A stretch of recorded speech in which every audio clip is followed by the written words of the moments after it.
नमस्कार। आप सबका सुनो कहानी चैनल में स्वागत है, जिसमें आप वेदों और उपनिषदों की कुछ सुंदर कहानियां सुन रहे हैं। इसमें हम आज श्वेत केतु की कहानी सुनेंगे। श्वेत केतु ऋषि उद्दालक अरुणी का पुत्र था। उसकी आयु 12 वर्ष की थी। तब उसके पिता ने उसे एक आश्रम में ज्ञान प्राप्त करने के लिए भेजा। श्वेत केतु ने 12 वर्ष तक उस आश्रम में वेदों का अध्ययन किया। अब वह 24 वर्ष का एक युवक हो गया था। एक दिन उसके पिता ने कहा, मैं बहुत दिनों से देख रहा हूँ कि तुम बहुत ही शांत और गंभीर रहते हो। क्या तुम्हें लगता है कि तुम पूर्ण ज्ञानी हो गए हो?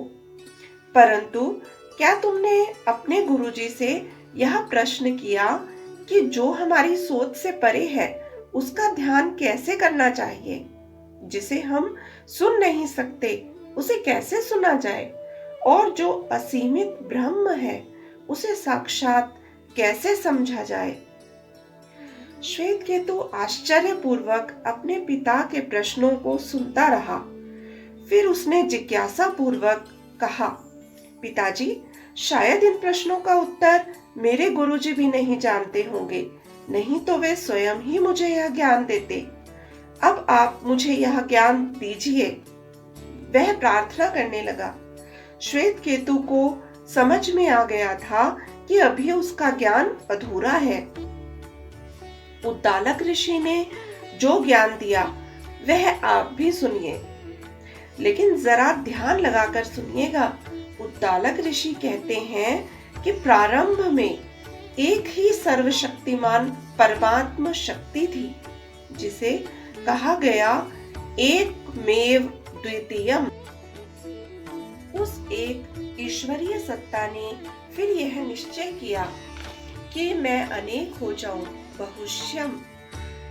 इस ईश्वरीय सत्ता से एक तेज निकला और उसके कई रूप हो गए। इससे जल बना, जिसे वेदों में अप कहा जाता है। इसने निश्चय किया कि मैं भी अनेक रूप में हो जाऊं। तो उसने पृथ्वी पर और भी रूप, जैसे पेड़ पौधे, जीव जंतु, भोजन आदि धारण किए। हमारे वेदों में वर्णन है कि 3 प्रकार के जीव पाए जाते हैं। अंडज, जो अंडों से जन्म लेते हैं, जीवज, जो कोख से जन्म लेते हैं, और उद्भिज, जो बीज से जन्म लेते हैं। यह वही एक सत्ता है जो अनेक होना चाहती थी। वह इन सब में अलग अलग नामों से प्रकट होती है। इसे नाम रूप भी कहा जाता है। ऋषि कुछ पल मौन रहकर फिर कहते हैं, जो हम भोजन खाते हैं यह 3 रूपों में हमारे शरीर के अंदर प्रवर्तित होता है।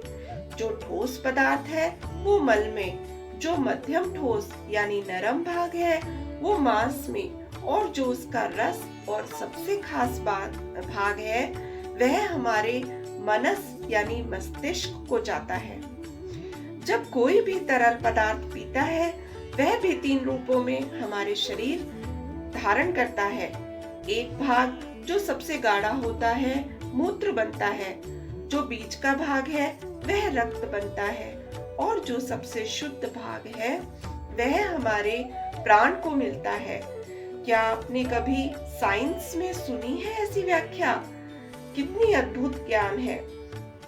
आगे चलते हैं तो ऋषि कहते हैं, जो ऊर्जा के स्रोत हम ग्रहण करते हैं जैसे घी, वह भी 3 भागों में जाता है।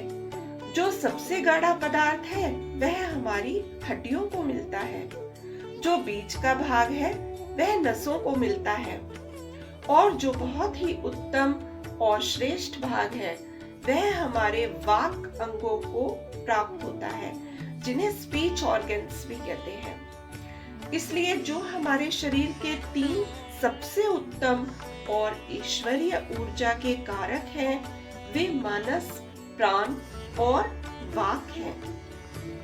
श्वेत केतु को तो सुनकर जैसे मजा ही आ गया हो।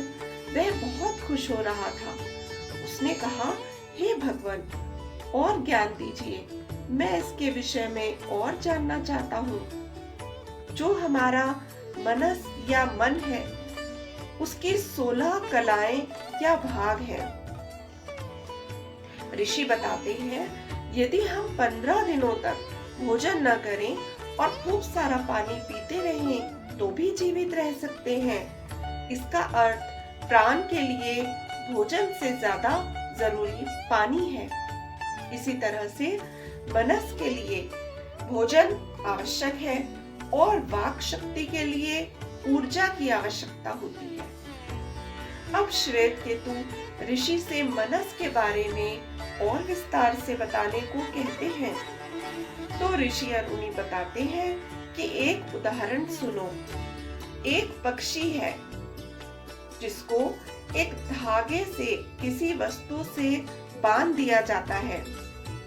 पक्षी थोड़ी देर इधर उधर उड़कर आ जाता है और जब थक जाता है तो वहां बंधा है, जिससे उसी वस्तु के पास आकर विश्राम करता है। इसी प्रकार मन भी इधर उधर भटकता है, कभी पाप, कभी लोभ, कभी काम, कभी कहीं और, लेकिन इसे कहीं भी विश्राम वाला सुख नहीं मिलता।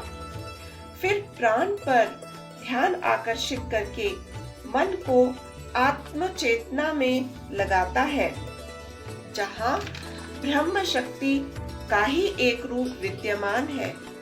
ऋषि कहते हैं, श्वेतकेतु सुनो, जिस प्रकार चरवाहा अपने पशुओं को, नेता अपने लोगों को और जल भोजन को मार्गदर्शित करता है, उसी प्रकार इस शरीर को ब्रह्म ही चेतना देते हैं। कहानी और उपदेश ज्यादा लंबे हो गए हैं, तो बाकी की बातें हम अगले वीडियो में सुनते हैं। यदि आप और भी अच्छी बातें सरल रूप से समझना चाहते हैं तो बने रहिए, अगली वीडियो का इंतजार करिए। जो शेष भाग है वो हम अगली वीडियो में बताएंगे। तो आपसे जल्दी ही मिलूंगी, तब तक के लिए धन्यवाद और नमस्कार।